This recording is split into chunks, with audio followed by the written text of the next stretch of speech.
Final hour for the week. Overdrive continues. Brought to you by FanDuel, bringing you everything from the opening line to the final score. Our best bets later in the hour. C.J. Miles will join us on what's going on around the NBA. You see Tyrese Maxey's now injured with the Sixers, and he's going to be out for a while. Poor Nick Nurse. Yeah, like they're worse than the Raptors right now. They're terrible. Yeah. And Nick Nurse has got the daily requirement of answering questions about Joel Embiid's status, which is not fun, I'm assuming. No. Because we all know the status is not good. Well, now he's suspended, so even if he wanted to play, he couldn't play. Yeah. I saw, like I referenced this yesterday or 2 days ago. I saw a great tweet online. Like, you want to punish him, force him to play 3 games. Make him play.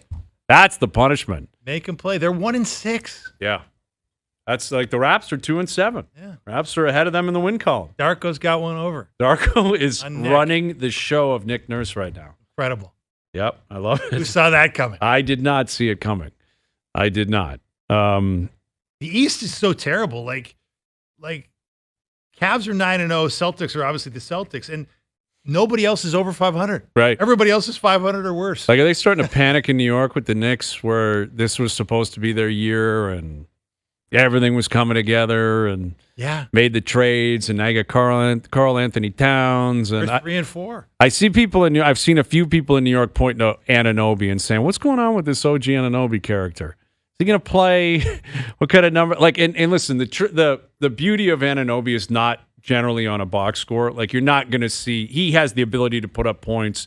He can shoot. He's a 3-and-D player, but his defense and his intangibles are so elite. Yeah. And Tibbs is going to play him into the ground when he is capable of being played. But he got injured in the playoffs last year. He's going to have injury issues. He's not a guy that's going to put up massive numbers, and they paid him a lot of money. Ton of money. They paid him a ton of money.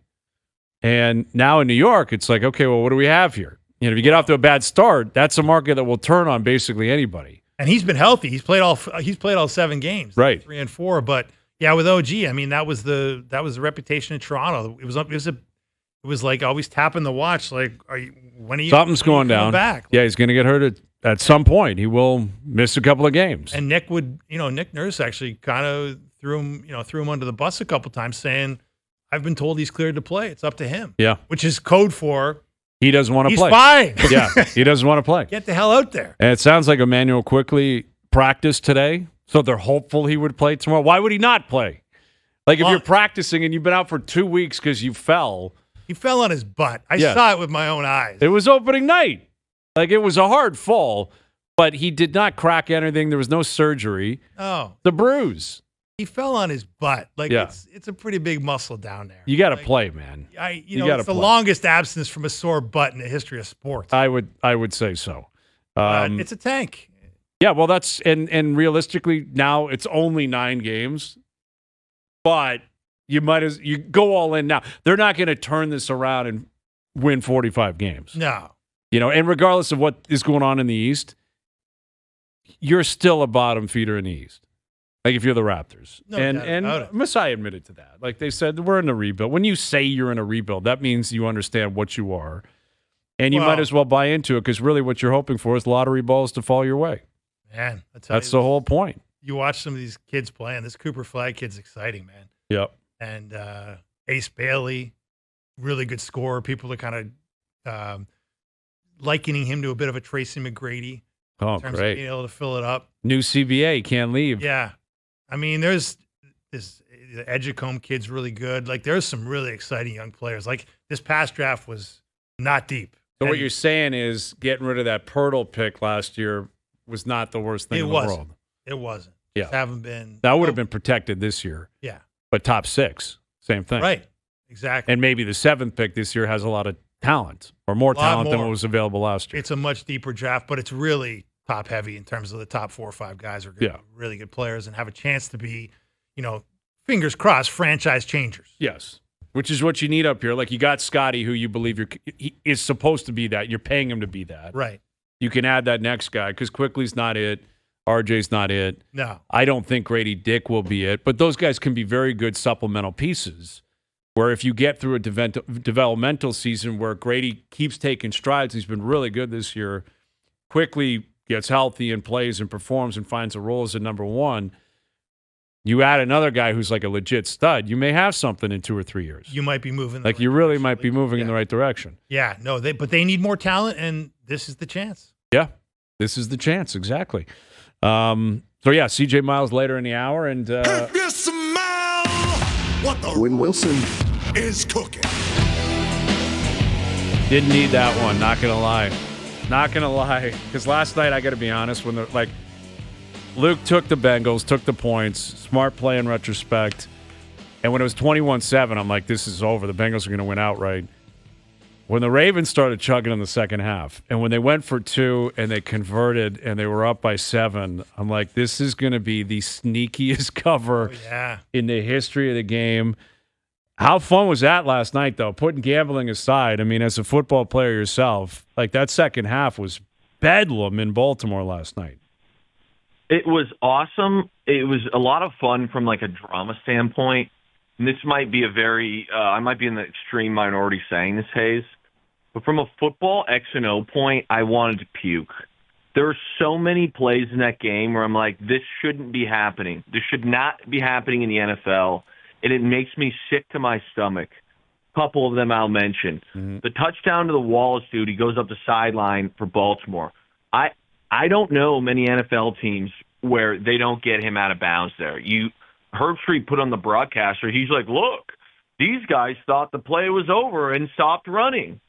I mean, what is this, Pee Wee football, Hayes? I'll tell you one thing. Tough. Earl Thomas, Richard Sherman, they aren't stopping running thinking the play is over. Cam Chancellor, those guys didn't stop running. That wasn't really a thing. Right. And then the touchdown, this number 2 of 3 to Jamar Chase. Right down the middle. Where that was like hard for me to even fathom that at that point of the game, with the game that Jamar had, that the very first play you would just completely lose where he is, and he wasn't even like a elite route. I mean, obviously the guy had an incredible game. I'm not trying to take anything away from him. He just basically ran straight right down the middle of the field. Mm-hmm. Joe Burrow hit him, and then he just kept running for a 70-yard TD. I thought it was – but, again, the drama was sweet. I just was embarrassed for both teams with some of the defensive plays. Yeah, the defensive breakdowns were terrible, and that's been an issue for the Bengals all year. But Baltimore, we talked about it a lot coming into the year, that they lost some pretty key pieces on the defensive side of the ball. Yet they are not supposed to be in a position – like that. Even the final Chase touchdown, like they finally doubled them, but it was soft. And he just beat him to the corner. It was a dime by Burrow. But by that point, I'm like, how do you allow this guy to beat you? And even the 2-point conversion, they're playing man, and he's one-on-one. Or looked that way. Like, what were they thinking? You're completely right. I don't – that's why I'm like, what? What is going on? And what's weird to me, and you say doubling him, is I'm like, T. Higgins, who is a true number 2 and a very good player for the Bengals, isn't playing. And I'm like, I understand Mike Gesicki's had some good numbers, and I think that he's, shows a ton of flashes as a tight end, but there's a reason that he's been on 5 different teams. Dolphins, Patriots, Bengals now. There's a reason, and that reason is that he's not Travis Kelce. And then my next thing, I think their next guy would be either Tanner Hudson or Andre Yoshivas. So I guess where I get even more confused is it's like if middle of that third quarter when the Ravens start humming, when you got to get a stop for the Bengals, like, why don't you just double chase and be like, make Andre Yoshivas beat us. Mm-hmm. Make Tanner, for prime example, the 2-point conversion there to Hudson, like, make those guys make the plays. I found the Ravens schematically very, very disappointing defensively yesterday. So where were you on the great debate, Luke? We've had it a couple times this week. Todd Bowles chose not to go for the 2-point conversion with a chance to beat the Chiefs. Zach Taylor decides to go for it and does not beat the Ravens. Where were you on the Bengals' decision?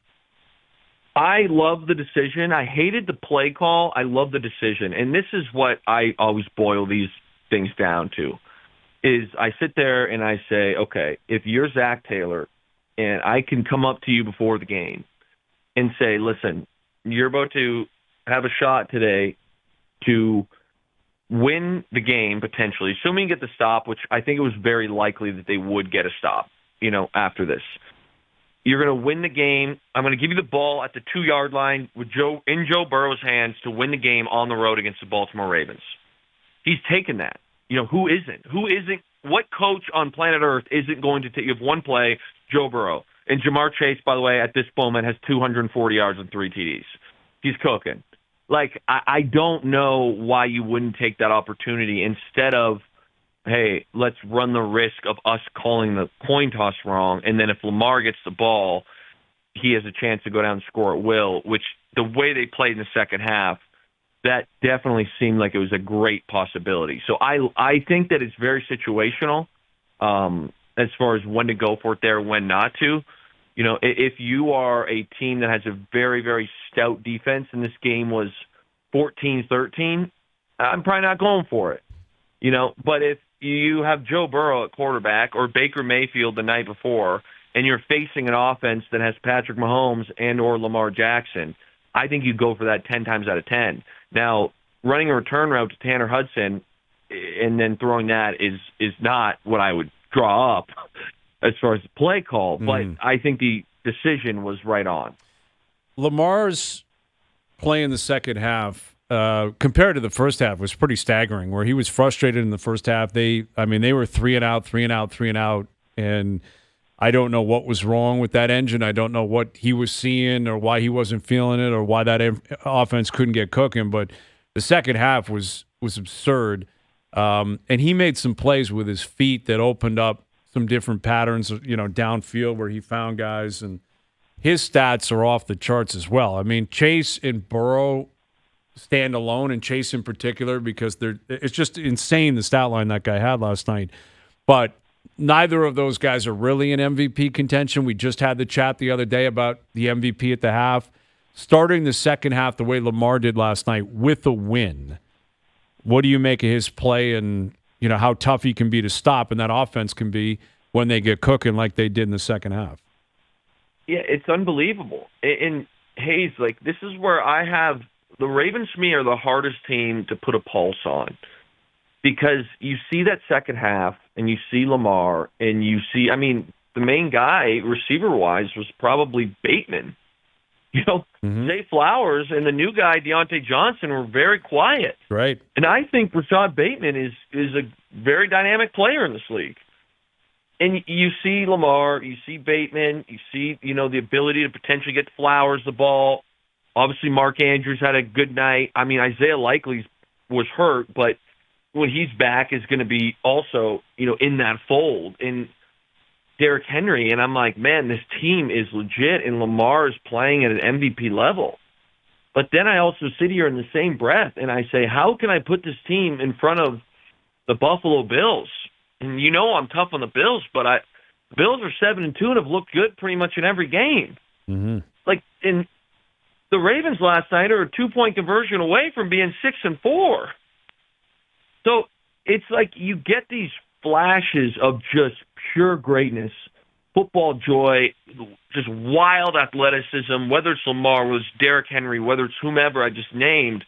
But then you go back to the first half and really up until Chase Brown fumbled, I think that was midway through the third quarter, the Baltimore Ravens looked like one of the worst teams in the league. Mm-hmm. They couldn't stop Joe Burrow, and their offense looked terrible.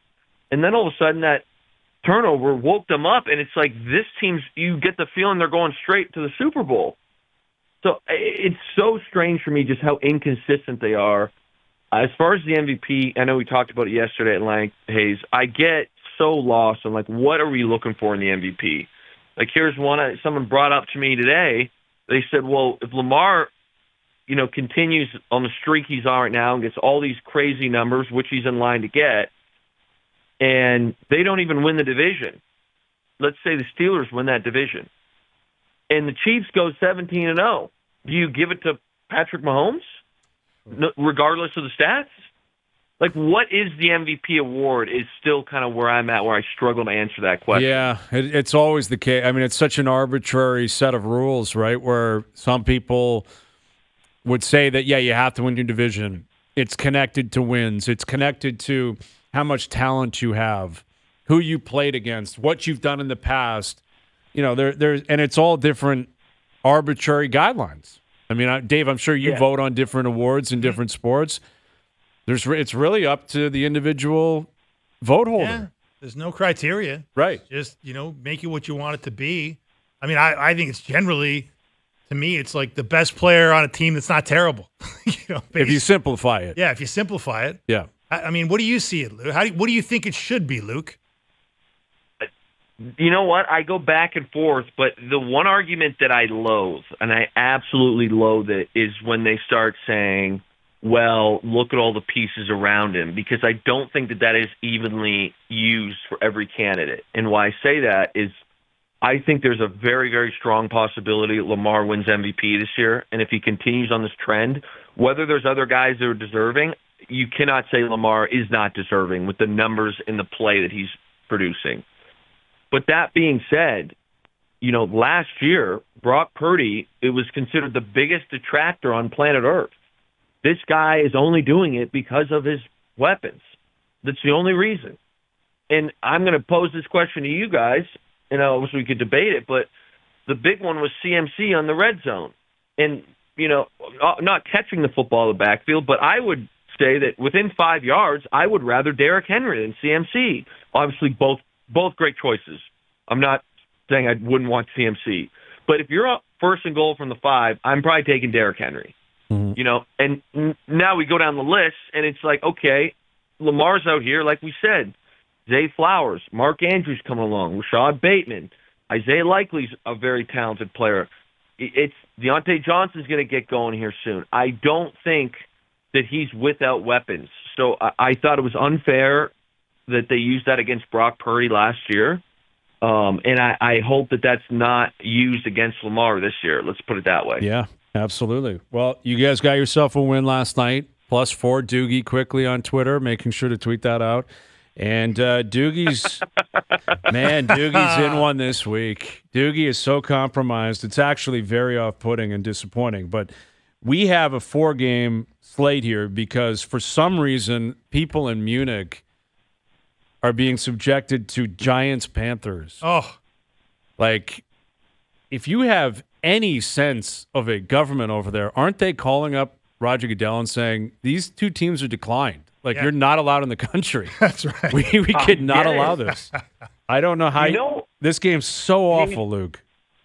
Another one that's strange to me is, like, why would we, and again, I'm not in the league front office, but I would assume that the idea is to go over there to try and grow the game of football, get more European. This game has the makings to be one of the worst games of the year. Now, hopefully it's not. But imagine if you're a, new to football and you're a European fan and you get to witness in person the second half from yesterday. Oh, be amazing. Oh, man. Fan for life. Yeah. Fan for life. And it's like, what? Who on earth is sending? I mean, we're going to get Daniel Jones or Bryce Young tomorrow. Oh, disgusting. And they knew it was awful when they made the call. Sunday morning. Yeah, Sunday morning. But they like when they were putting the schedule together, no one thought Danny Dimes versus Bryce Young would be some special event. No. Like nobody. Yeah. Correct.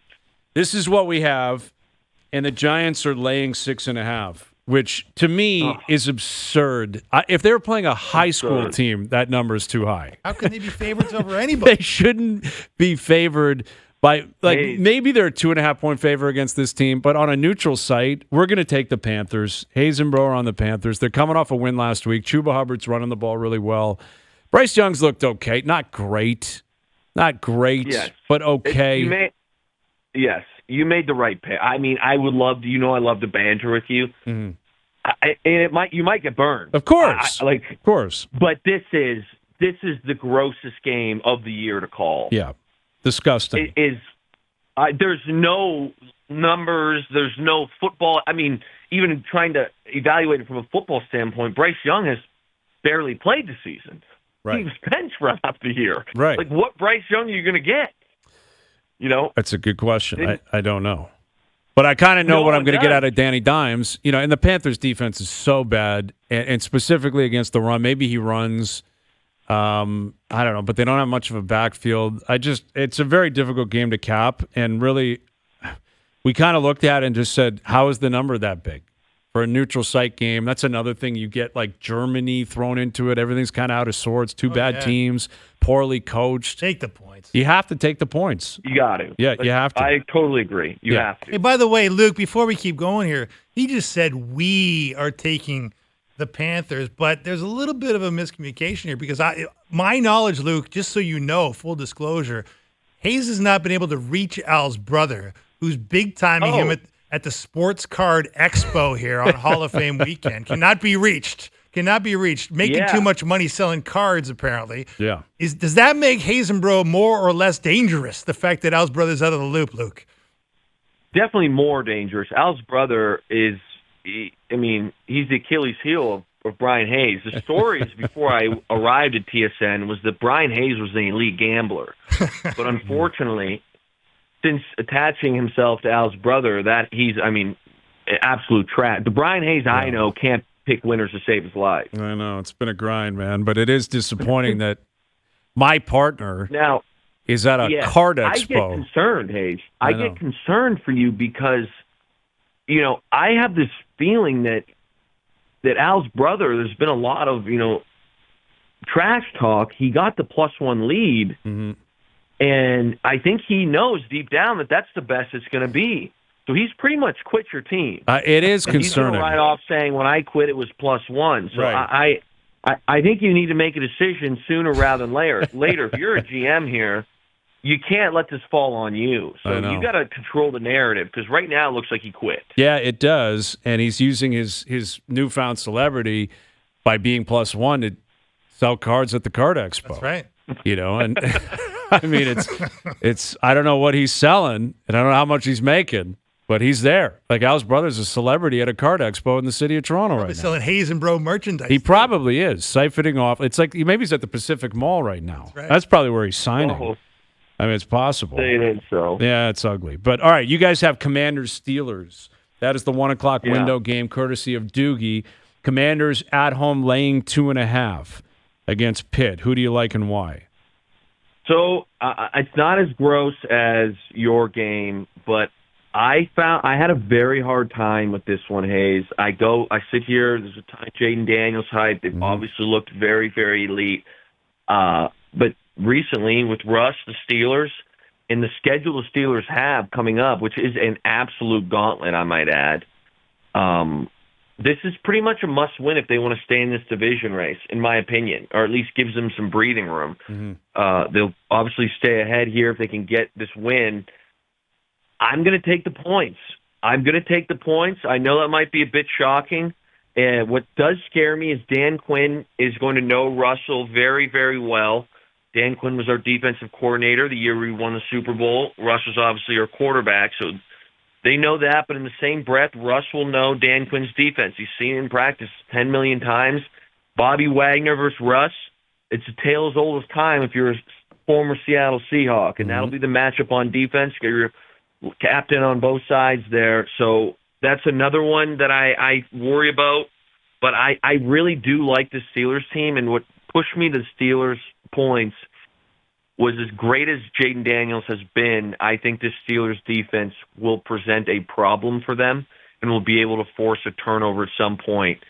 So I'm going to go with the Steelers here. I'm going to take the points. Okay. Yeah, I can reason with that. This feels like a big Mike Tomlin game, and you mentioned 1,000%. That defense, a rookie quarterback who's been great. There'll be a ton of Steeler fans there, like 1 million of them in attendance. And, with the Ravens winning last night, Bengals are still kind of in pursuit. This is a big one for them. Okay, I can reason with that. All right, the 4 p.m. window, this is where Doogie proved what he's really all about.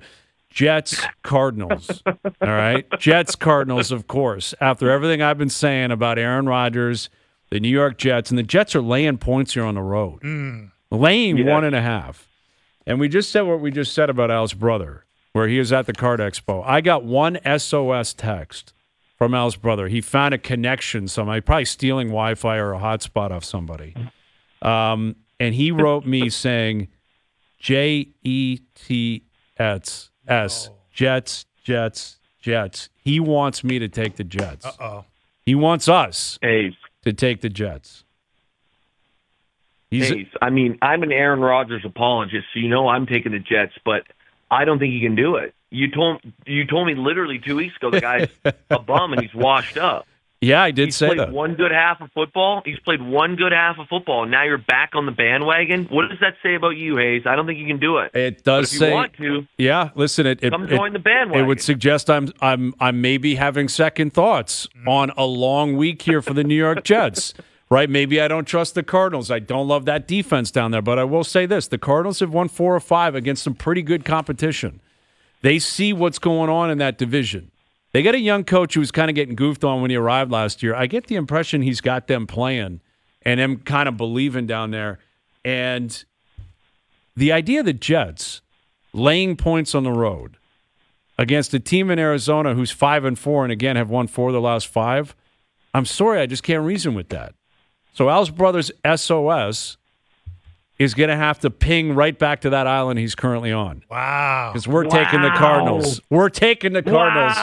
We're taking the points, and that'll ring out at that Card Depot, wherever my man is right now. Go around the Expo fast. The Expo is going to be buzzing that Al's Brothers SOS got punked because we're taking the Cards. I'm going to lay the points at home. You give me a point and a half at home with the Cardinals team against the Jets? Please. Cardinals. I mean, Lock it in. I kind of figured you would go that way. It's definitely not surprising. But again, I think Aaron and I think Devontae Adams these boys are about to heat up. Okay. I think we saw it in the second half. They look great in the second And half. They look great in the second half. They did look great. They looked terrible in the first, so time will tell. Time will tell. All right. Sunday nighter, Lions laying 3.5. This is in Houston, right, Doogie? The game's in Houston, yeah. So Lions laying 3.5 at the Texans. Where are you guys at? I have to go with Detroit. Yeah. Mandatory. I have to. I was surprised at the Lions, to be honest. That scares me. I'll tell you first and foremost why I think that this is a great, great matchup for the Lions. The Texans' run defense is not great. Yards per carry, giving up 4.7, which is, I think, right around 10th or 9th worst in the league, depending on if you're counting ties.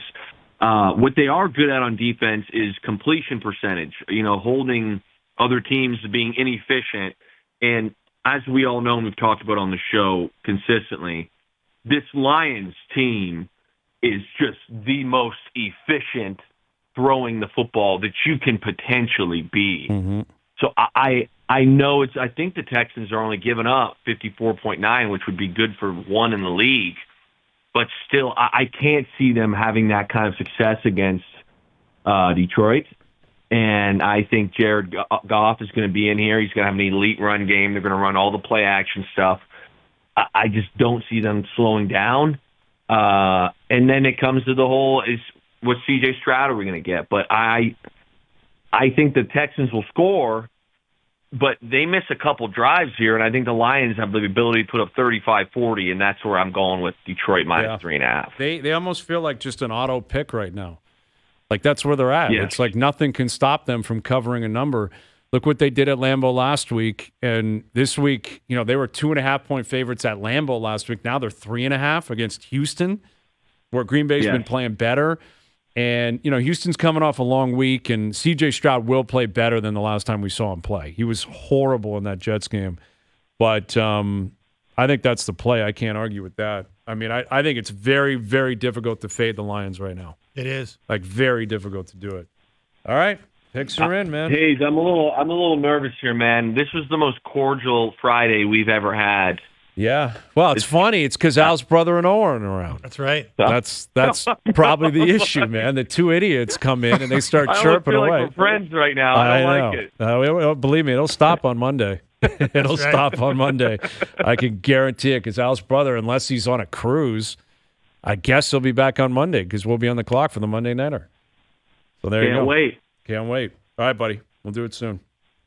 There he is, Luke Willson, with a new picture up on TSN, too. Luke will be happy about that. Good. They sewered him, man. They had a brutal pic of him for like 2 or 3 weeks. Weird haircut there. Yeah, it was actually, I liked it a lot. With all the hair kind of standing up? Yeah, it was something weird. His tie was all askew. Yeah. It was like a really jam job picture that they used.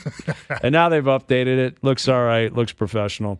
All right, C.J. Miles coming up on where he sees the Raptors going this season. Also, where are the Clippers at with the L.A. Clippers playing the Raptors tomorrow, and LeBron, Bronny on Sunday. LeBronny's down in the G League right now, so we may not see Bronny actually. Only on for Sunday. home games. Only for home games. Okay, so we might actually see him. CJ's coming up. Overdrive continues. TSN 1050 and on the TSN app.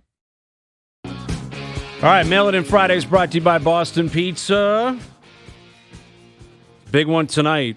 Leafs in action. Leafs in action tomorrow. Raptors out in L.A. They've got the Clippers tomorrow, and they got the Lakers on Sunday. And the Raptors not off to a great start. But here's a man that knows them well, former Raptor himself, longtime NBAer. We love having him on. Here's C.J. Miles. What's happening, C.J.? I'm doing good, man. How are you? We're doing very well. I mean, early in the season, you head west. The Raptors are out in L.A., Clippers tomorrow, Lakers tomorrow. They're 2-7. They're a young team. If you were in that room, what kind of vibes would you expect to be feeling right now? I mean, it's a tough start. They're rebuilding. They're young. What would be important for a veteran like yourself if you're on that Raptor team to show up and maybe bring to the court tomorrow night in L.A.? I mean, the first thing we got to remind ourselves is that it's been 8-9 games, right? Like it's been like we haven't even played a full month of basketball yet. That's the first thing that we're going at, and then we don't sugarcoat anything either, though. We come in and we address the things that we know are losing us basketball games. We make sure that the routines are tight. We make sure that practice is taken the right way, that film study is taken the right way. Like we approach every day the same way. Like we don't waver. I think that's the biggest thing with young teams. You see guys that get frantic, right? Everybody turns to the point of like, well, I got to prove myself. Well, if we're not going to win, then I might as well, make sure everybody knows that I'm getting better or I'm getting this or I'm getting that, right? And I think that's where you got to stay away from, especially early in the season.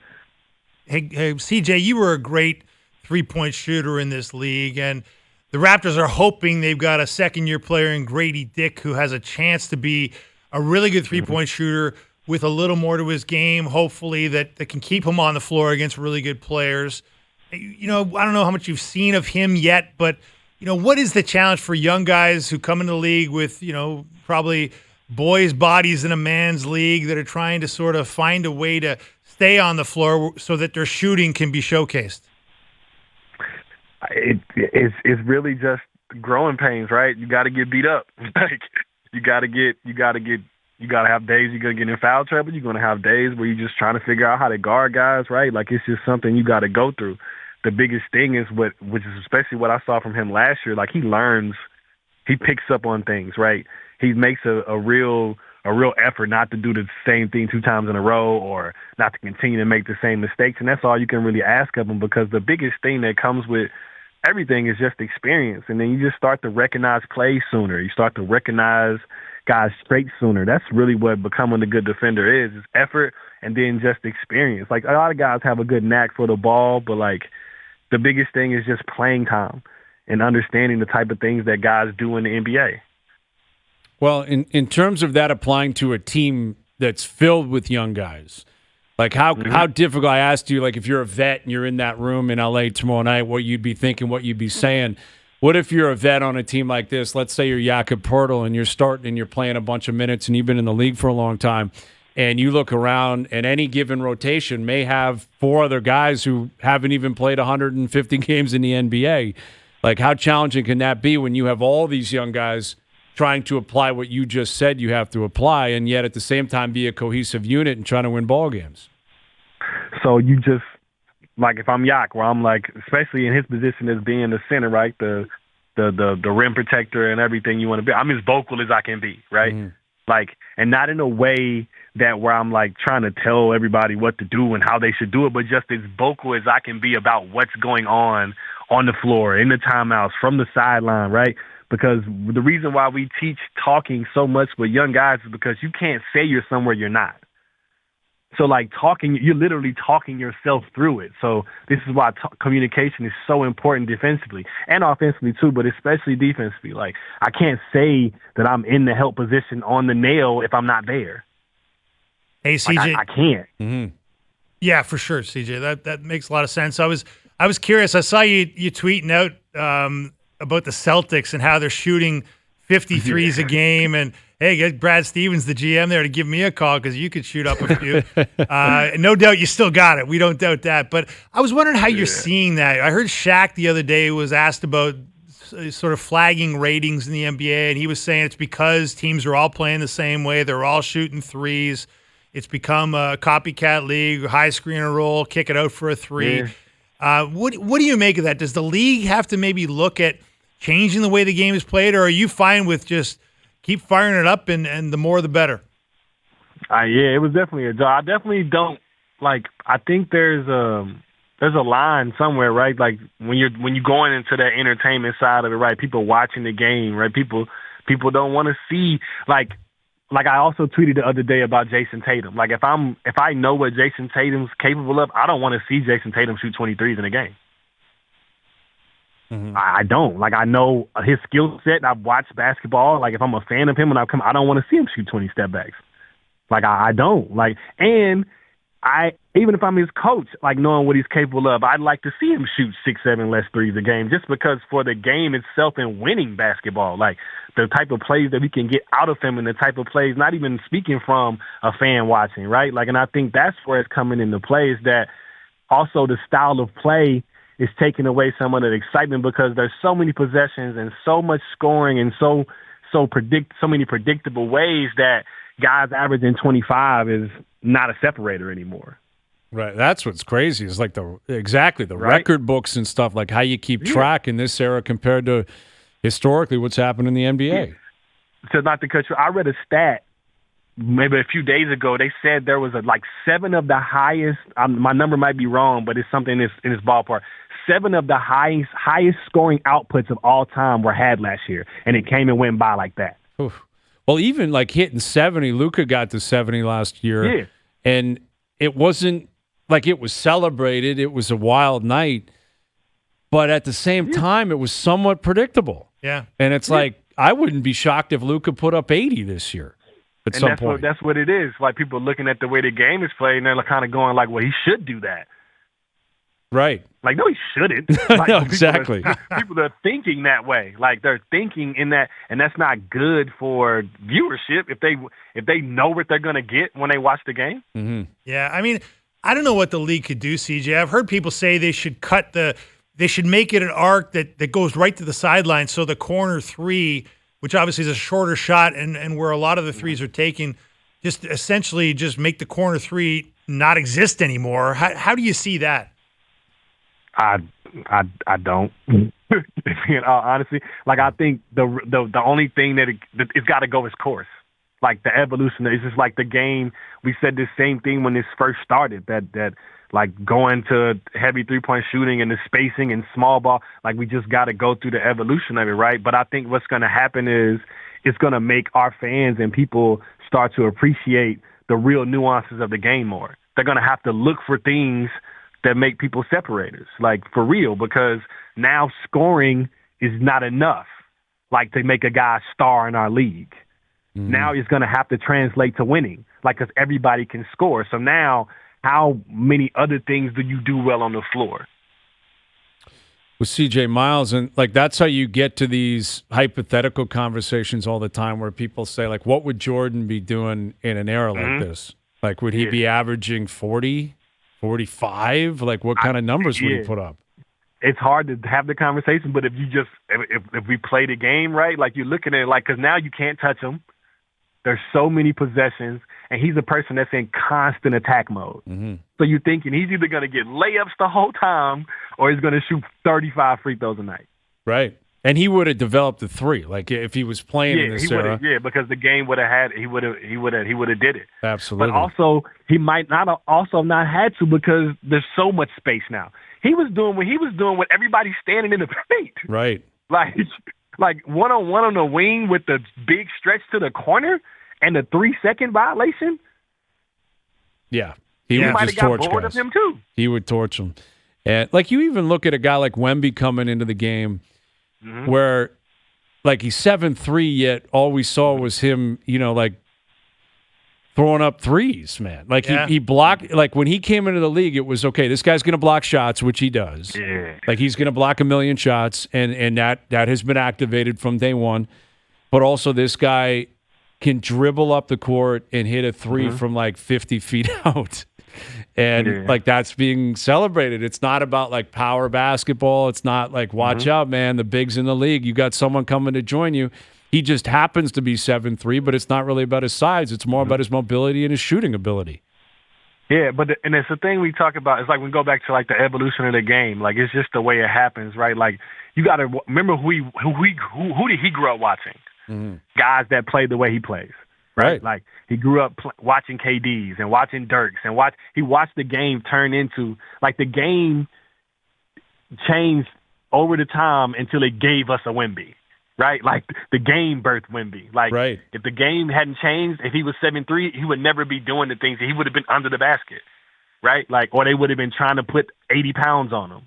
Like until there's another Shaquille O'Neal and a kid watches him growing up, then we won't see another Shaquille O'Neal. You know what I'm trying to say? Until there's a guy that's so dominant playing that way, we won't see it again. Like Steph changed the whole generation of people. KD changed the whole generation of people. We don't get LeBrons. Like, you know what I mean? Like you don't, the guys aren't born. There's more Stephs born physically. We don't get Wemby's, which is why we get the excitement, but there's more and more.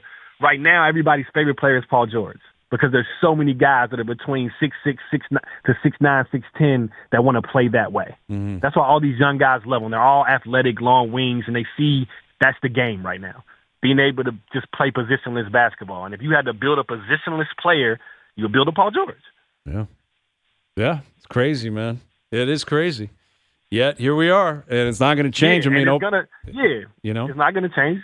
No. Until somebody's so dominant, because the next step is we're gonna see a handful of Wembys at some point until somebody comes in and is like, all right, I'm just gonna run through everybody's chest, right? And then a kid sees that it's doable, and then scouts start looking for guys to combat it, because that's all that happens in the league. Like when stretch basketball happened, when the Warriors went crazy, it took over. They started looking for guys to be able to combat with the best versions of the league.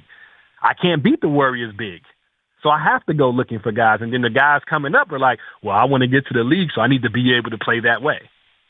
Yeah, it's constant evolution. And, this is where we're at right now, and, it's not going to change. So until it does, like you said, he is C.J. Miles, longtime NBA and former Raptor. It's always great catching up with you, C.J. Have a great weekend, man. Thank you for doing this. Yeah, thank y'all for having me. You got it, C.J. Miles. Yeah, I mean, and like it is a copycat league, but like the Warriors, they broke through a decade ago. I know. So, and then when you look at the champs, like the Celtics opening night, they hit like 33s or whatever. Like that's opening night the next season. They're jacking threes, setting the foundation for what they believe they have to do if they want to repeat. Yeah, that's the scary thing. And it's like they're shooting 51, 52 threes right now out of 92 field goals. Like it's like 60% of their shots are from behind the arc. Like when the Warriors did it that, in 16-17 and 15-16, the league average was like 24 threes a game. So these guys have basically doubled the league average and more in like a decade. Yeah. And they've just set a new standard for, how many threes you should be taking. And it's like, it's evolution, but it's just math. Like, well, that's exactly what it is. And there's two sides to it too, where it's not nearly as fun to watch a winning team do that, and it's not nearly as fun to lose watching a team do that in that fashion. No. Like, in other words, let's say you're a fan, you go in and you're like, all right, my team's going to lose tonight. You want to see the opponent dunk. You want to see, plays at the basket. You want to see some physicality. You want to see fast breaks. You want to see, again, plays at the basket. And, like, if you go and your team gets smoked and it's because the opponent hit 28 threes, you're like, that sucked. I know. like my team got crushed and the other team just got open threes and they hit them. And it's a shooting competition. And it's not a particularly fun thing to watch. No, it's not. It's all the same. Yeah. Mail-In Fridays brought to you by Boston Pizza, Canada's favorite sports bar. From tip-offs to tie bites and puck drops to pizza, BP's elite lineup of apps, wings, and ice cold beers always dialed in for game time. Hustle into your local BP tonight. We'll come back and tee up the Leaf game one more time, get to our best bets. Overdrive continues, TSN 1050 and on TSN 2. All right, today's Best Bets powered by FanDuel. Make your picks and assemble a same-game parlay in seconds on the FanDuel Sportsbook app. Over the number in the Leaf game tonight. Goalie's been really good. Stoller's been really good. Talbot's been really, really good. But you're getting plus money on a 6.5 over. I just feel like tonight's a night. Offense is going to flow. Stoller's is going to be great every single night. Talbot, the same thing. I'm banking on at least one of them having an off night. Over the number. Alex DeBrincat to register at least 1 point. And William Nylander, 4+ shots on goal tonight. I think Willie's buzzing. That parlay paying plus 352. Today's Best Bets powered by FanDuel and the FanDuel Sportsbook app, which is the exclusive home. The Overdrive same-game parlay on Thursday nights. Please play responsibly, 18+, physically located in Ontario. All right. Offense parlays were hitting last night. Why not? On that Exactly. Thursday night game. Absolutely. In the football Why game not last tonight? night.